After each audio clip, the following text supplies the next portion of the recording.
Hello दोस्तों, आज हम आपके लिए लेकर आए हैं कहानी का 7वां भाग। अगर आपने इस कहानी के पहले के 6 भाग नहीं देखे तो आप चैनल पर जाकर देख सकते हैं। तो चलिए आगे की कहानी शुरू करते हैं। चाय की कहकर अब जेठी कहाँ चले गए? जेठी जेठी कहाँ हो? आइए, चाय बन गई। विभा ने चाय टेबल पर रखकर आवाज लगाई। जवाब नहीं मिलने पर वो जगताप को ढूंढती हुई लिविंग एरिया की बालकनी में चली आई। अरे, आप यहाँ आकर बैठे हो, मैं वहाँ ढूंढ रही थी। मैं चाय यहीं ले आती हूँ। जगताप ने सिर हिलाया। ये लीजिए। विभा ने कप बढ़ाया तो जगताप ने चुपचाप पकड़ लिया। इतनी चुप चुप क्यों हो जेठी? कोई टेंशन है? जब तक नलिनी की शादी नहीं हो जाती टेंशन ही टेंशन है विभा। वो माता पिता भाग्यशाली होती है जिनकी बेटियां उनकी दहलीज से खुशी खुशी विदा होकर ससुराल जाती है। मुझे हर घड़ी यही डर लगा रहता है कि कहीं इस बार भी विभा हमने पता नहीं कौन से बुरे कर्म किए जो नलिनी जैसी जिद्दी बेटी मिली, जिसे हमारी इज्जत की परवाह नहीं। ऐसा क्यों कह रहे हो जेठी? हमारी बेटियां बहुत अच्छी है। नलिनी ने कभी भी शादी के लिए मना कहाँ किया।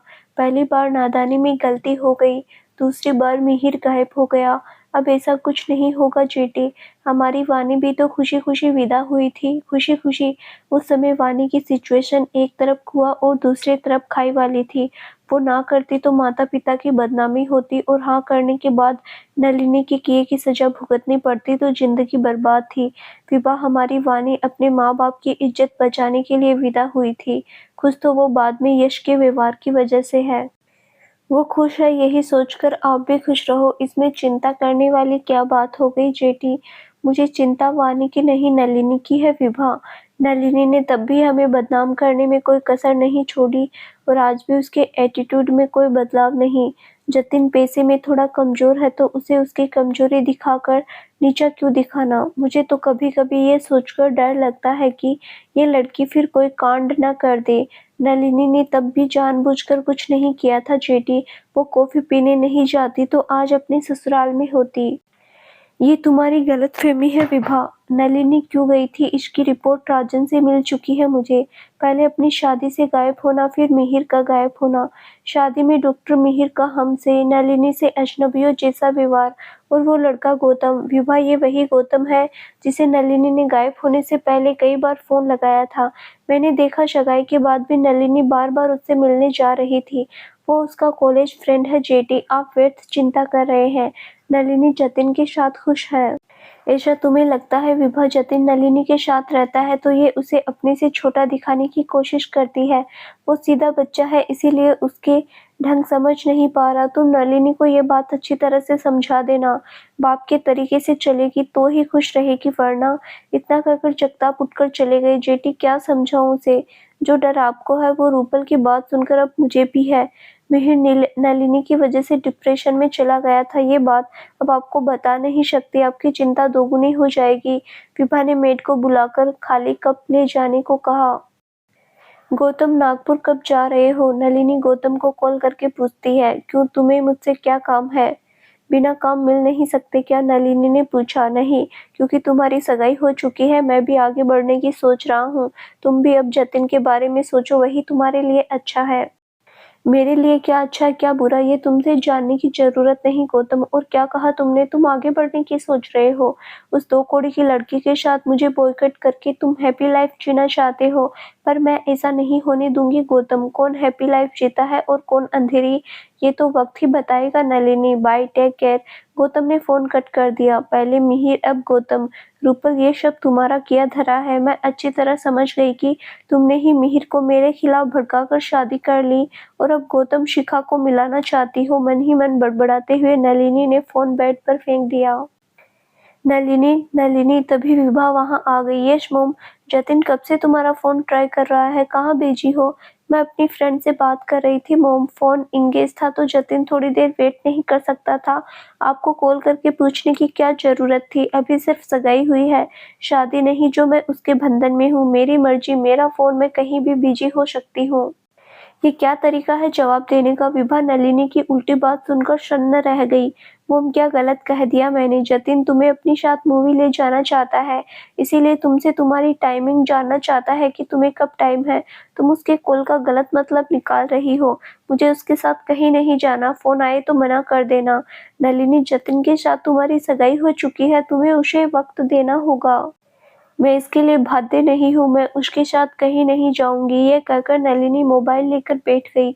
जतिन से सगाई का निर्णय तुम्हारा था नलिनी, तुम इस तरह की बातें करके समाज के सामने हमें फिर से नीचा दिखाना चाहती हो। मॉम, बात मूवी न जाने की हो रही है। ये समाज हमें नीचा दिखाना, ये बात कहाँ से आ गई? नलिनी, एक बात कान खोल कर सुन लो, अगर इस बार तुम्हारे कारण जेठी की बेइज्जती हुई तो मुझसे बुरा कोई नहीं होगा। मेरी बात हल्के में मत लेना, मेरे लिए जेठी का सम्मान पहले है, समझी? जतिन को कॉल करके अच्छी तरह से बात कर लो, ध्यान रहे कि वो तुम्हारा होने वाला हस्बैंड है। विभा आदेश देकर चली गई। हस्बैंड है भगवान नहीं, मुझे कोई कॉल नहीं करना। विभा के जाते ही नलिनी ने मोबाइल रख दिया। माँ, दादी, नीवी, दामाजी, कैसी है मेरी लाडो? विजया, यशपाल, गीता, कहाँ हो सब? देखो कौन आया। कांता देवी नीवी और अनुज को सामने देखकर खुशी से आवाज लगाने लगी। कौन आया है माताजी? विजया कपड़ा धोना छोड़ हाथ पोंछती हुई आई तो नीवी को देखकर खुश होकर उससे लिपट गई। नीवी, मेरी बच्ची, तुमने तो कहा था कि तुम अभी नहीं, अगले हफ्ते आओगी, अगले हफ्ते। नीवी, माँ ये क्या कह रही है? तुमने उन्हें सरप्राइज देने के लिए झूठ कहा। माँ, हमारा प्लान पहले मुंबई फिर नागपुर उसके बाद चंद्रपुर जाने का था। नीवी ने मजाक किया होगा आपसे, कांता देवी के समीप बैठे अनुज ने कहा। सही कहा आपने दामाद जी, माँ को परेशान करने में इसे बड़ा आनंद आता है। माफ करना बेटी को सामने देख मैं अपनी शुद्ध बुद्ध भूल गई। कैसे हैं आप? आइए यहाँ बैठिए, विजय ने सोफे की ओर इशारा करते हुए कहा। मैं यही दादी जी के पास ठीक हूँ माँ। अनुज कांता देवी के साथ दीवान पर बैठा था। रास्ते में कोई तकलीफ तो नहीं हुई? विजय ने कहा। नहीं माँ, कोई तकलीफ नहीं हुई। पापा जी और काका जी कहाँ हैं? आप सबको बुला दीजिए, मुझे और नीवी को एक जरूरी डिस्कशन करना है, अनुज ने कहा। ये सुनकर विजया घबरा गई। कैसा डिस्कशन? क्या हुआ दामाजी? नीवी से कोई गलती हो गई? बेटा, इससे कोई गलती हुई हो तो मैं। विजया हाथ जोड़कर कुछ और कहती उससे पहले ही अनुज ने उठकर उनके हाथ पकड़ लिए। माँ, ये क्या कर रही है आप? मैं और निवी दोनों एक दूसरे से बहुत खुश है। हमें हमारे विषय में नहीं, गौतम भैया की शादी के विषय में बात करनी है। ओह, मैं तो घबरा ही गई थी। विजया गहरी सांस भरकर बोली। देखा दादी, इन्हें अपनी बेटी पर इतना भी भरोसा है। निवी मुंह फुलाकर बैठ गई। लाडो, ऐसा नहीं है, अभी तुम माँ नहीं बनी। जब बनोगी तब मेरी फीलिंग समझोगी। 1.5 साल हो गए शादी को, कब खुशखबरी सुना रही हो? विजया ने कहा तो निवी शर्मा गई। ये तो है ही ऐसी, हर बात का टेंशन ले जाती है। तुम यहाँ बैठो मेरे पास, कांता देवी बोली। माँ, खुशखबरी ही खुशखबरी है, आप जल्दी ही नानी बनने वाली हो, अनुज ने कहा। सच्ची? विजय ने निवी का चेहरा अपने हाथों में लेकर पूछा। हाँ माँ, ये सच है। 3rd मंथ चल रहा है, तीसरा।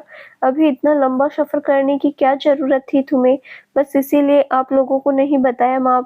पहले से बताते तो हमें कोई ट्रैवल नहीं करने देता, बाद में कोई इश्यू हो जाते तो मुझे और अनुज को सब अकेले मैनेज करना पड़ता। हाँ, ये बात तो है, पर सीधे यहाँ आती ना माँ। मुझे रूपल दी की शादी एंजॉय करनी थी। वो मेरी शादी में सब कुछ छोड़कर 3 दिन तक यहीं रही और खूब काम किया, तो यहाँ रहकर भी मैं उनकी शादी में शामिल नहीं हूँ तो ये अच्छा नहीं लगता। हाँ माँ, आप चिंता मत करो, सब ठीक है। हमने कल ही मुंबई में डॉक्टर से चेकअप कराया है। 2 दिन आपके पास रहकर हम चंद्रपुर चले जाएंगे। निवी डिलीवरी तक इंडिया में ही रहेगी। मैं भी यही जॉब देख रहा हूँ, अपनों के बिना वहाँ अच्छा नहीं लगता। ये बहुत अच्छा निर्णय है। आज का दिन बहुत शुभ है विजया। सुबह सुबह खुशखबरी मिल गई। आज ही पंडित जी को बुलाकर घर में पूजा करवाते हैं। रुको दादी, अभी दूसरी खुशखबरी भी है हमारे पास। पापा और काका कहाँ हैं? निवी ने खुश होते हुए पूछा। कैसी खुशखबरी? रूपल दी ने गौतम भैया को शादी के लिए तैयार कर लिया है, और इतना ही नहीं, उन्होंने उनके लिए एक सुंदर सी लड़की भी ढूंढ ली है। क्या? गौतम ने हाँ कर दी? लड़की कौन है, कहाँ की है, क्या करती है, दिखने में कैसी है? कांता देवी और विजया ने एक साथ पूछा। माँ, दादी, प्लीज एक एक करके पूछो ना। अब दोनों को सवालों की बौछार करने लगी। निवी हंसते हुए बोली। इतनी बड़ी खुशखबरी सुनाकर कह रही हो एक एक करके पूछो? ठीक है, तो अपने आप ही बता दे, विजया बोली। दादी, वो रूपल दी के काका की बेटी है, शिखा नाम है। देखने में रूपल दी से गोरी और बहुत सुंदर है। सबसे अच्छी बात कि वो भैया को बहुत पसंद आ गई है। ये सच कह रही है दामाद जी। विजया को निवी की बात पर विश्वास नहीं हुआ तो अनुज ने पूछा, हाँ हाँ, मैं तो झूठी हूँ, आप अनुज से ही पूछ लो वो आगे का शब्द। मैं तो झूठ बोल रही हूँ, सॉरी बेटा, मेरा ये मतलब नहीं था। विजया निवी को मनाने लगी। निवी सही कह रही है माँ, अनुज बोला। माता जी, ईश्वर ने आपके दिल की बात सुन ली। निवी, तुझे पता नहीं, दादी को ना गौतम के लिए रूपल पसंद आई थी, पर गौतम से पूछने पर उसने मना कर दिया और कहा कि वो उसे अपनी बहन की जैसी मानता है, तो हमारे रिश्ते के बारे में बात पे मत करना। माता जी, रूपल की जगह उसकी बहन ही सही, गौतम घर बसा ले बस, और हमें कुछ नहीं चाहिए। हाँ विजया, लाडो लड़की की फोटो है तुम्हारे पास? कांता देवी ने पूछा। हाँ दादी, अभी दिखाती हूँ। निवी ने शादी में शिखा के साथ कई पिक्चर क्लिक की थी। दादी के पास बैठकर निवी उन्हें फोटो दिखाने लगी। लड़की तो हमारे गौतम के टक्कर की है ना विजया? माता जी, हमारे अच्छे लगने से क्या होगा, सबकी हाँ जरूरी है। ये लोग आ गए, आप इनसे लोगों से भी पूछ लीजिए। यशपाल और शिवपाल भी आ गए थे। गीता सबके लिए चाय नाश्ता बना लाई। शिखा के बारे में जानकर सबका रिप्लाई पॉजिटिव था। जायसवाल साहब की भतीजी है तो विचार क्या करना भाई साहब, तुम सही कह रहे हो शिवपाल।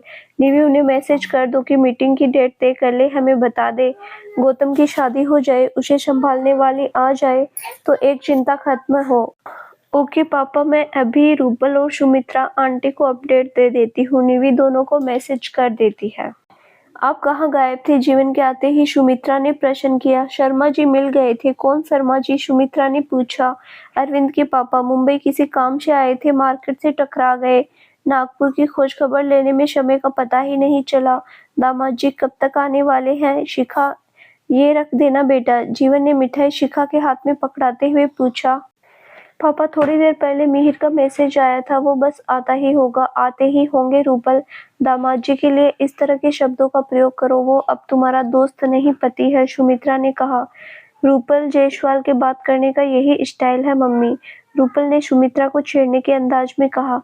पाड़ में गई तेरी स्टाइल, और अब तू जायसवाल नहीं बंसल है, समझी? रूपल मिहिर बंसल, जाने कब सुधरेगी ये लड़की।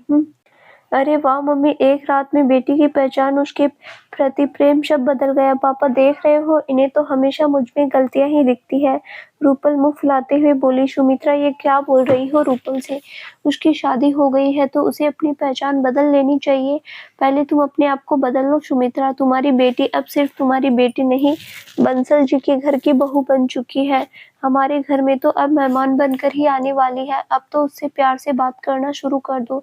क्या अभी भी उसे पहले की तरह ही डांटती रहोगी? जीवन ने भावुक होकर कहा। मेहमान होगी आपके लिए, वो मेरी बेटी है और उसके लिए इस घर में कुछ नहीं बदलने वाला। न मेरी डांट सुना आपने? सुमित्रा आंखों में आंसू भरकर बोली। तो फिर उसे ऐसे ही हरकतें करने दो, क्या बदलने को कह रही हो? ये क्या शादी होते ही बेटी अपनी आदत, अपना सरनेम सब बदल ले? ये जिद गलत है। शादी के बाद लड़की की जिंदगी में कितना कुछ बदल जाता है। अपने माँ बाप को छोड़, मायका छोड़ने के बाद एक रात में कोई भी बेटी अपने पिता के नाम को अपने नाम से अलग नहीं कर पाती। उसे वक्त दो, वो शिवम कुछ दिनों में मिहिर के साथ अपने आप को जोड़ लेगी। हाँ मेरी प्यारी मम्मी, आप ऐसे उदास मत हुआ करो, मुझे अच्छा नहीं लगता। मुझे ये जीवन आपसे मिला है, मेरा वजूद, मेरी पहचान आप दोनों से है। आप मुझे लेकर मन में जरा सी भी शंका मत रखो कि मैं अपनी इन अतरंगी आदतों से कुछ गलत कर दूंगी। आपको मेरी शिकायतें कभी सुनने को नहीं मिलेगी मम्मी। मुझे अच्छी तरह पता है कि मिहिर मेरा भविष्य है, मैं खुद उसके बिना जीवन की कल्पना नहीं कर सकती। देख रहे हो जीवन, ये समझदारी मेरी डांट का नतीजा है। लोग कहते हैं मम्मियों की लाड प्यार से बच्चे बिगड़ जाते हैं, इसीलिए मैं इसे डांट डपट कर दुनिया की ऊंच नीच सिखाती रहती हूँ। मुझे पता है कि रूपल की कभी कोई शिकायत नहीं मिलने वाली, पर इसका मतलब ये नहीं कि मैं इसे टोकना बंद कर दूं। मेरी माँ, मुझे डांटना तो आपका जन्म सिद्ध अधिकार है, तो इसे आप ऐसे ही जारी रखना। पर पहले आप काका काकी को फोन करके बता दो कि निवी का मैसेज आ गया, सबको ये रिश्ता मंजूर है। मुझे मत सिखा, मैंने सचिन को पहले ही मैसेज कर दिया। मुझे निवी ने काफी देर पहले ही मैसेज करके बता दिया था। वाह, क्या कहा काका ने? अगले हफ्ते शुक्रवार को सीधे नागपुर पहुंचेंगे। हमें शिखा को लेकर वहीं मिलने को कहा है। सुन रही है बन्नो, अब तुम्हारा टिकट नागपुर के लिए कटने वाला है।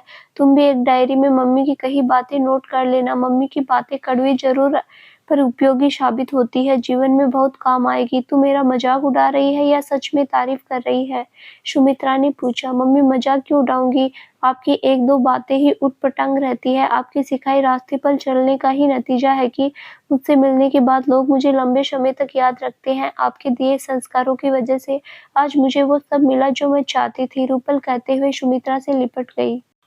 तू सच में ऐसा समझती है? सुमित्रा ने उसके सर पर हाथ फेरते हुए कहा। हाँ मेरी प्यारी भाभी। तभी डोरबेल बजने लगी। मैं खोलती हूँ, जीजू भी आ गए होंगे। शिखा ने उठकर दरवाजा खोला तो मिहिर और गौतम दोनों एक साथ खड़े हुए थे।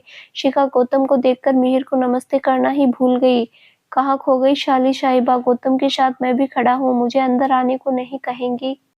ओए हाय जीजू, आइए अंदर आइए। मिहिर शिखा को हड़बड़ाते देख हंसता हुआ अंदर चला गया। पीछे से गौतम भी उसे देख मुस्कुराते हुए अंदर चला गया। मैं भी पागल हूँ, शिखा अपनी बेवकूफी पर मुस्कुरा उठी। सब अंदर आ गए। शिखा को वहीं खड़ा देख रूपल ने आवाज लगाई। आई रूपल, दरवाजा बंद कर दूं? शिखा जल्दी से दरवाजा बंद कर सुमित्रा की मदद करने रसोई में चली गई। गौतम, अगले हफ्ते फ्राइडे का दिन मीटिंग के लिए तय हुआ है। तुम्हें भी नागपुर जाना होगा। कल की छुट्टी के लिए अप्लाई कर देना, रूपल ने कहा। अगले हफ्ते? इतनी जल्दी छुट्टी कैसे मिलेगी वो मुझे नहीं पता। कुछ भी कर, पर अगले हफ्ते सब सेट करके मुझे बता। मुझे बताओ? क्या मुझे बता? मैं अकेले नहीं जाने वाला। अकेले कहाँ? मम्मी पापा और शिखा जा रहे हैं ना साथ। और तुम दोनों? गौतम, कल ही मेरी शादी हुई है, इतने जल्दी हम कैसे निकल सकते हैं? अभी कुछ रस्में बाकी है, फिर मिहिर के भी कुछ प्लान है। अभी तुम जाओ, सगाई में हम दोनों पहले से मौजूद रहेंगे।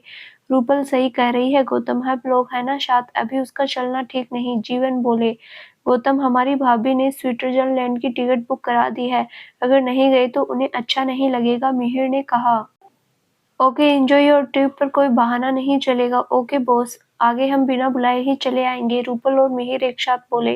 शिखा बेटा आओ, सबके लिए खाना लगाने में मेरी मदद करो। आई काकी।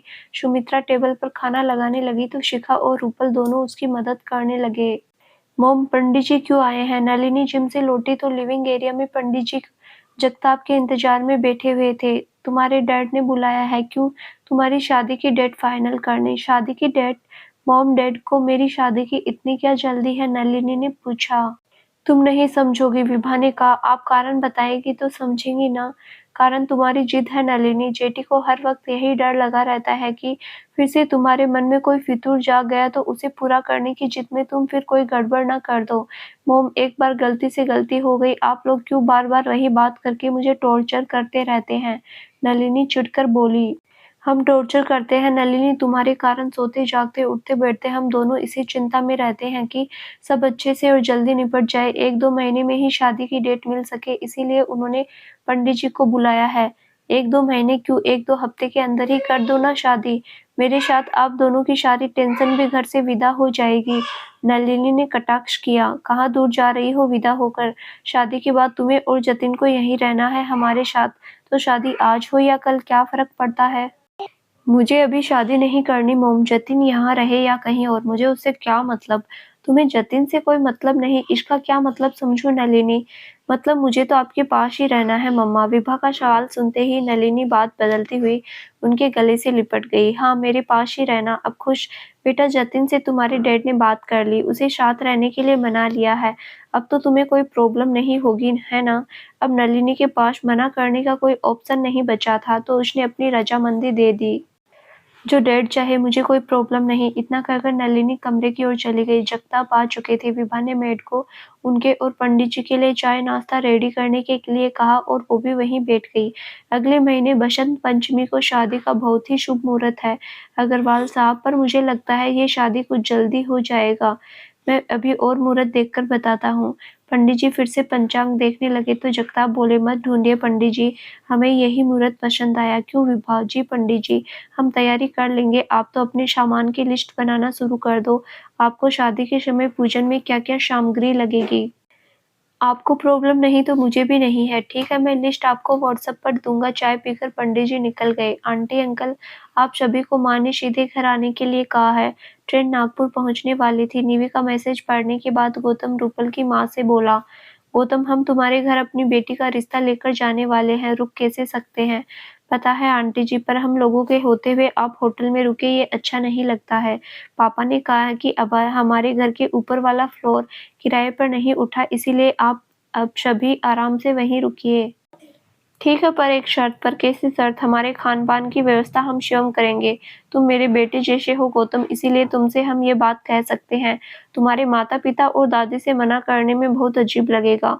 ये तुम उन्हें समझा देना। हाँ गौतम जी, काकी सही कह रही है, 3 लोग हैं हम। मम्मी-पापा के साथ नेहा और रजत भी आ रहे हैं। हम 7 लोगों के परिवार को लेकर आप पर भार नहीं बनना चाहते। पर गौतम के कुछ कहने से पहले ही शिखा बोल पड़ी। पर वर कुछ नहीं गौतम जी, हम होटल में रुकते तो भी मैनेज करते ना, शिखा ने कहा।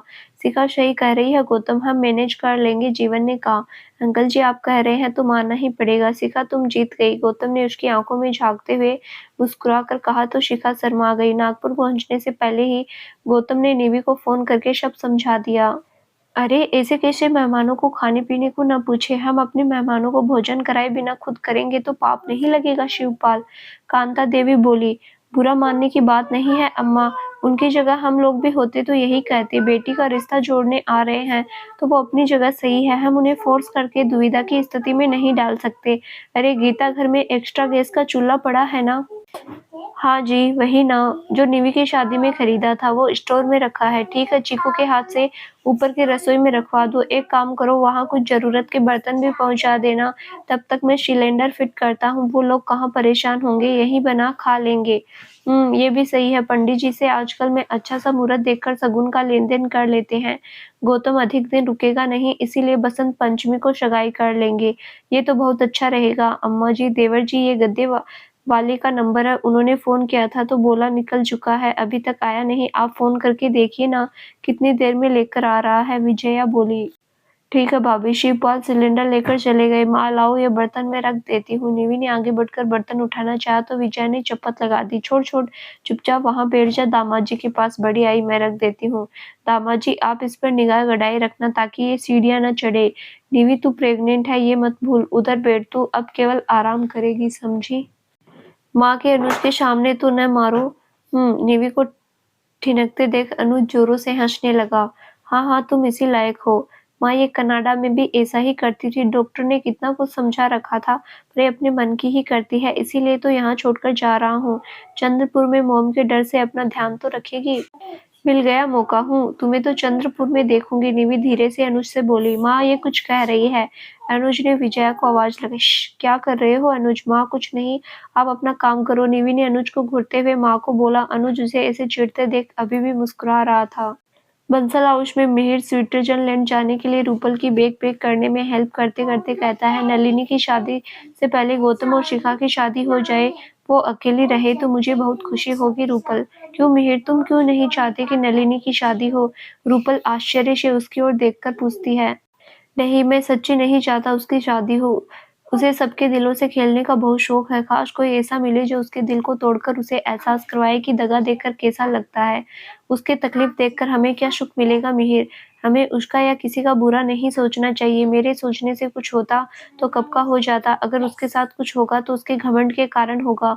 रूपल, वो गौतम को जिंदगी में आगे बढ़ते नहीं देख सकती। लिख कर ले लो, वो अपने मन के घोड़े अभी भी गौतम और जतिन के इर्द गिर्द दौड़ाती रहती है। उसकी इस हरकत से अग्रवाल सर जैसे नेक इंसान का दिल टूटता रहेगा। तुम सही कह रहे हो मिहिर, अंकल जी को नलिनी सबसे अधिक लाडली थी। विभा आंटी वानी से अधिक प्यार करती थी क्योंकि वो उनकी बात मानकर वही करती जो सबके हित में हो। नलिनी ऐसी नहीं है, वो सिर्फ अपना हित देखती है। नलिनी को अब मैं भी अच्छी तरह समझ चुका हूँ रूपल, मैं नहीं चाहता कि जतिन का भी वो ही हश्र हो जो मेरा हुआ। इस बार ऐसा कुछ नहीं होगा मिहिर, अंकल जी नलिनी को लेकर बहुत सख्त हो गए हैं। वो पूरी कोशिश करेंगे नलिनी चुपचाप ये शादी कर ले। नलिनी ने इस बार कोई गड़बड़ की तो बहुत पछताएगी। मैं अंदर आ सकती हूँ? अनुषा की आवाज़ से दोनों की बातचीत पर विराम लग गया। भाभी आपको अंदर आने के लिए पूछने की जरूरत नहीं, रूपल बोली। हाँ हाँ, कैसे नहीं, नई नई शादी हुई है, मैं बिना परमिशन अचानक आ गई और तुम दोनों एक दूसरे के प्रेम में शराबोर होते देख लिया तो क्या भाभी आप भी? रूपल शर्मा गई। ओए होए, देखो तो मिहिर, इसे शर्माना भी आता है। मुझे तो लगा ये सिर्फ ऊट पटांग हरकतें ही करना जानती है। हाँ, हाँ, सच्ची भाभी, आज आपने मेरे मन की बात कह दी, मिहिर ने हँसते हुए कहा। मिहिर, रूपल धीरे से बोली, ये तुम्हारी टिकट्स और मिहिर ये तुम्हारा पासपोर्ट। रूपल, अब इसके सामान को सँभालने की ज़िम्मेदारी तुम्हारी। ये तो कहीं कुछ छोड़ता है तो कहीं कुछ, इसीलिए इसके ज़रूरी डॉक्यूमेंट मुझे सँभालने पड़ते हैं। और हाँ, तुम नलिनी की क्या बात कर रहे थे? वो भाभी, हम दोनों उसकी शादी को लेकर बात कर रहे थे, मिहिर ने कहा। अभी भी नलिनी से मन नहीं भरा मिहिर जो उसकी बातें निकाल कर बैठ गए। मिहिर, वो लड़की हमारे लिए पनौती है, इसीलिए आज के बाद तुम दोनों उसका नाम दोबारा नहीं लोगे, समझे? जी भाभी, दोनों एक साथ बोले। अनुषा वहां से चली गई। देवी, हम लोग स्टेशन से घर के लिए निकल चुके हैं, ट्रैफिक नहीं मिला तो 10 मिनट में घर पहुंच जाएंगे। चिकू को बोलना ऊपर का ताला खोल दे। भैया, ताला खुला हुआ है, काकी ऊपर ही एक गद्दी बिछवा रहे हैं। ओके माँ, पापा वो लोग कभी भी आ जाएंगे, निवी ने फोन डिस्कनेक्ट करके बताया। भाभी, मैं चाय बनाने रख देती हूँ, गीता ने उठते हुए कहा। मैं भी मदद करती हूँ, फटाफट खाने के लिए कुछ गर्मा गर्म आइटम बना देते हैं, चाय के साथ भिजवा देंगे। शिखा के माता पिता कब आ रहे हैं, कुछ बताया? गौतम ने यशपाल ने पूछा। रात के 8 बजे तक आ जाएंगे पापा, निवी ने जवाब दिया। ओके अनुज बेटा, तुम्हारी आंखें नींद के कारण लाल हो रही है क्या? हाँ शायद, अनुज ने कहा। यहाँ शांति से सो नहीं पाओगे, तुम अंदर बेडरूम में जाकर सो जाओ, कल तुम्हें चंद्रपुर के लिए भी निकलना है। नहीं, मैं ठीक हूँ पापा जी। अनुज और निवी 2 दिन बाद ही चंद्रपुर जाने वाले थे, पर शादी की बात के लिए मीटिंग फिक्स होने के कारण सबने जिद करके रोक लिया था। ताई जी भैया आ गए और उनके साथ जो आई है वो बहुत सुंदर है, चीकू ने खुश होकर बताया। कौन आई है छोटे? निवी ने हंसकर पूछा। वो जिनसे भैया की शादी होने वाली है, चीकू मासूमियत से बोला। हाँ हाँ, अच्छा तो एक काम कर, जो आई है उन्हें ऊपर ले जाओ, हम अभी ऊपर ही आ रहे हैं, विजय ने कहा। ठीक है ताई जी। गीता और शिवपाल के 13 वर्षीय बेटे को प्यार से सब चीकू कहकर बुलाते हैं। आप गौतम को बोल देना उन्हें ऊपर तक छोड़ाए, चीकू अभी बच्चा ही है, विजया यशपाल से बोली। क्यों चिंता करती हो विजया? निवी ने पहले ही उसे कह दिया है कि मेहमानों को ऊपर पहुंचाकर माँ के आने तक वहीं रुकना। तुम मुझे बता नहीं सकती इतनी देर से मौन क्यों धारण किए है? डांट दिया इसीलिए? निवी को मौन देखकर विजया ने पूछा। मेरा भाई होने वाला भाभी आ रही है, आप सब जाओ उन लोगों से मिलने जाओ, मेरा क्या, मैं तो यहाँ अकेली बैठी रहूंगी। ओह ये बात है, चलो अब धीरे धीरे सीढ़ी चढ़ना, उछल कूद करने की जरूरत नहीं। ओह थैंक यू मॉम, माँ की बात सुनकर निवी खुश हो गई। कब बड़ी होगी? चलो गीता, विजया, गीता, निवी, सुमित्रा और शिखा से मिलने चले गए। जीवन नीचे बैठक में यशपाल और शिशुपाल के साथ बैठ गए। रात को शिखा के घर वाले भी आ गए। उन्हें गौतम का घर परिवार बहुत पसंद आया। सबकी रजामंदी मिलने पर कांता देवी ने अपने पंडित जी को बुलावा भेज दिया। पंडित जी, सगाई और शादी के लिए कोई अच्छा सा मुहूर्त निकालना। जी माता जी। पंडित जी अपने पंचांग खंगालने में लग गए। सगाई के लिए 3 अच्छे मुहूर्त है माताजी, कौन से पंडित जी, जल्दी जल्दी बताइए, उत्सुकता से कांता देवी ने पूछा। जिंदगी के नए पथ पर चलने की शुरुआत करने के लिए तुम दोनों को ढेर सारी बधाई। ये रूपल बिना किसी को संबोधित किए किसको बधाई दे रही है? कौन है ये दोनों? रूपल का व्हाट्सएप स्टेटस देखकर नलिनी के माथे पर बल पड़ गए। तो दोस्तों आगे क्या होगा जानने के लिए इस कहानी का अगला भाग जरूर देखें, जो बहुत जल्द ही इस चैनल पर प्रसारित किया जाएगा। धन्यवाद।